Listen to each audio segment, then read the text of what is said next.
প্রথম আলো daily star Chhayanaut Udichi ভেঙে ফেলতে হবে, ধ্বংস করতে হবে বলে ছাত্র শিবিরের গুরুত্বপূর্ণ পোস্টেড নেতারা বক্তব্য দিয়েছেন।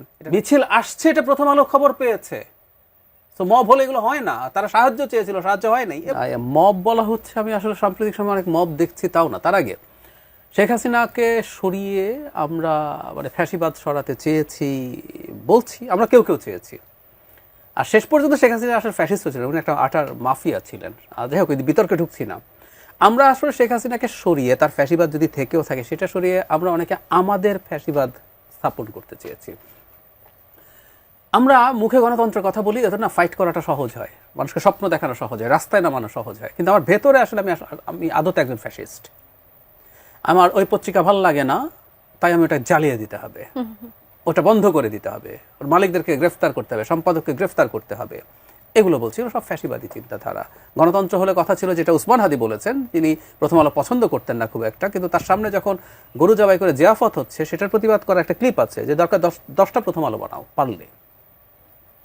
আপনি যখন পারেন না, তখন যখন এই গায়ের জোরে কাজটা করেন, এটা ফ্যাসিবাদ। আচ্ছা, এটা একটা অন্যরকম ফ্যাসিবাদ এসে হাজির হচ্ছে আমাদের এখানে। ফ্যাসিবাদ তো নানান কিছুর উপর ভিত্তি করে হয়, জাতি, ধর্ম, নানান কিছু। আওয়ামী লীগের বয়ান একটা ছিল, এখন ডিফারেন্ট একটা বয়ান নিয়ে সামনে আসা হচ্ছে। মব নিয়ে আমার একটা ভিন্ন দৃষ্টিভঙ্গি আছে। আচ্ছা, ডেইলি স্টার প্রথম আলো সেখানে মব হয়েছিল, আমি ডিসএগ্রি করি, আমি এটা মব মনে করি না। আপনি মবের ডেফিনেশন পড়লেই দেখবেন, মব আসলে একটা স্পন্টেনিয়াস, আনকন্ট্রোলড, ইনডিসিপ্লিনড মানুষ।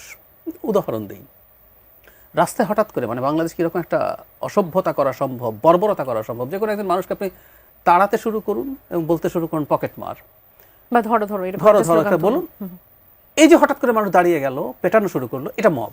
কারণ এখানে কেউ তাকে প্ল্যান করে আনেনি, পেটাতেও কেউ বলেনি, ও ওর মতো করে পেটাচ্ছে, ইভেন মেরেই ফেলতে পারে। এটাই হচ্ছে মব, স্পন্টেনিয়াস। প্রথম আলো ডেইলি স্টারে এটা কি স্পন্টেনিয়াস কিছু ছিল? আমি মনে করি না। এটা একেবারে প্ল্যান্ড একটা জিনিস ছিল। হয়তো সামনে কোনো ব্যানার ছিল না, বাট ইট ওয়াজ প্ল্যান্ড।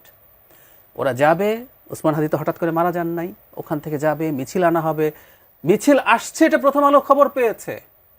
তো মব হলে এগুলো হয় না, তারা সাহায্য চেয়েছিল, সাহায্য হয় নাই। এবং আমি যোগ করতে চাই, এবং যেভাবে পুলিশ নিষ্ক্রিয় ছিল, সেনাবাহিনী নিষ্ক্রিয় ছিল, যোগ করতে চাই আমাদের খুবই প্রিয় মানুষ জনাব নুরুল কবির 2.5 ঘন্টা ধরে ডেইলি স্টারের যে আটকে পড়া সাংবাদিকদের উদ্ধারের চেষ্টা করেছেন। তিনি তার এক্সপিরিয়েন্স শেয়ার করেছেন, দ্ব্যর্থহীন ভাষায় বলেছেন, হয় পুরো সরকার, না হয় একটা অংশ এই ঘটনা ঘটতে দিতে চেয়েছে।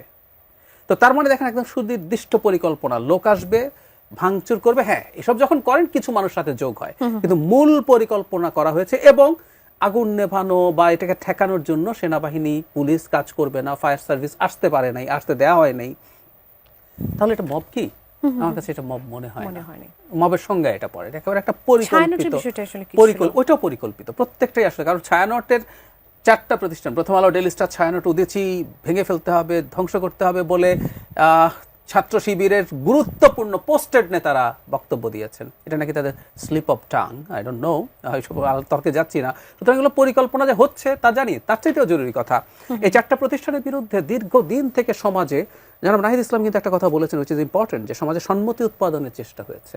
এই 4টা প্রতিষ্ঠান সম্পর্কে ক্রমাগত মানে খুবই ইনফ্লুয়েন্সাররা এগুলোর বিরুদ্ধে ঘৃণা ছড়ানোর চেষ্টা করেছেন, এগুলোর বিরুদ্ধে মানুষ যাতে ঘৃণা উগরে দেয় সেই চেষ্টা করেছেন। তাতে আমি বলবো যে একেবারে পরিকল্পিতভাবে ধাপে ধাপে ধাপে ধাপে ধাপে এই জায়গায় এটাকে নিয়ে আসা হয়েছে। এবং এমন একজন মানুষের মৃত্যুকে ব্যবহার করেছেন, যে মানুষের সাথে রাজনৈতিক মতাদর্শগত ভিন্নতা থাকতে পারে, আপনার আমার আছে, কিন্তু যিনি কালচারাল ফাইট কালচার দিয়ে করতে চেয়েছেন। খেয়াল করুন, তিনি যখন বলছেন যে 10টা প্রথম আলো বানান, বা কালচার নিয়ে, যেহেতু তার নির্দিষ্ট দৃষ্টিভঙ্গি ছিল, তিনি মুসলিম কালচারাল আইডেন্টিটিতে বিশ্বাস করতেন, আমি ওনাকে যদ্দূর শুনেছি, সেই জন্য দেখবেন তিনি ইনকিলাব কালচারাল সেন্টার বানিয়েছেন।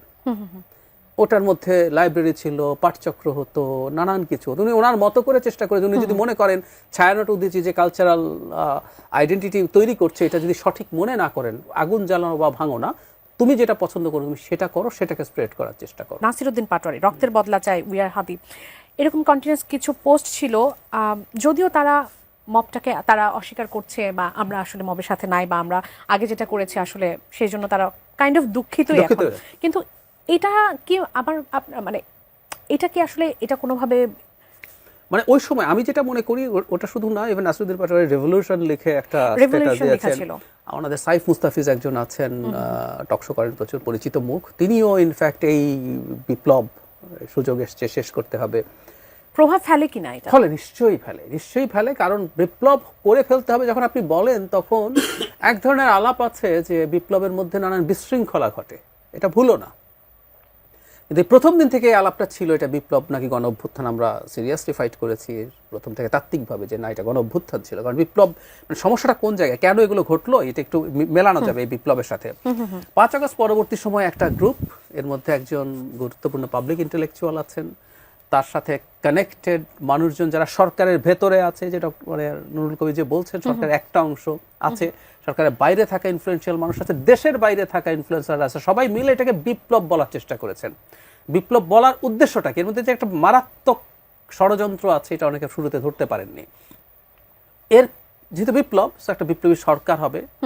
খেয়াল করবেন ওই পাবলিক ইন্টেলেকচুয়াল ডক্টর ইউনূসের প্রেসিডেন্টের কাছে শপথ নেওয়ার বিরুদ্ধে কথা বলেছেন শপথ নিতে হবে শহীদ মিনারে, কোন একজন শহীদের বাবা বা মায়ের হাতে রেখে সংবিধান বাতিল করে দিতে হবে, তারপর ডিক্রির মাধ্যমে দেশ চলবে, আস্তে আস্তে সংবিধান লেখার জন্য তারও আগে ওই যে গণপরিষদ নির্বাচন হবে, তারপর সংবিধান লেখা হবে, তারপর দেশের নির্বাচন হবে।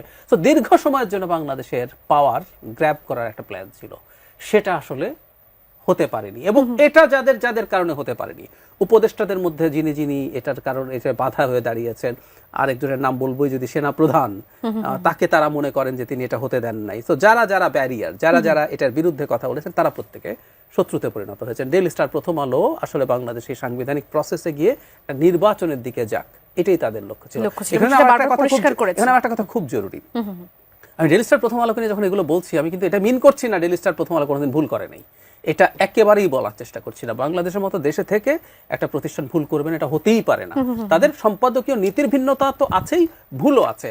আমাদের সমস্যাটা হচ্ছে ইভেন হাদির মৃত্যুর কোনো একটা নিউজ এই পত্রিকা কতটুকু দিয়েছে, এই প্রশ্ন আলোচনা করতে পারে, কিন্তু এটার জন্য ঘৃণা ছড়াতে পারে না। এটা এডিটোরিয়াল পলিসি, আমি কোন নিউজটাকে কতটুকু গুরুত্বপূর্ণ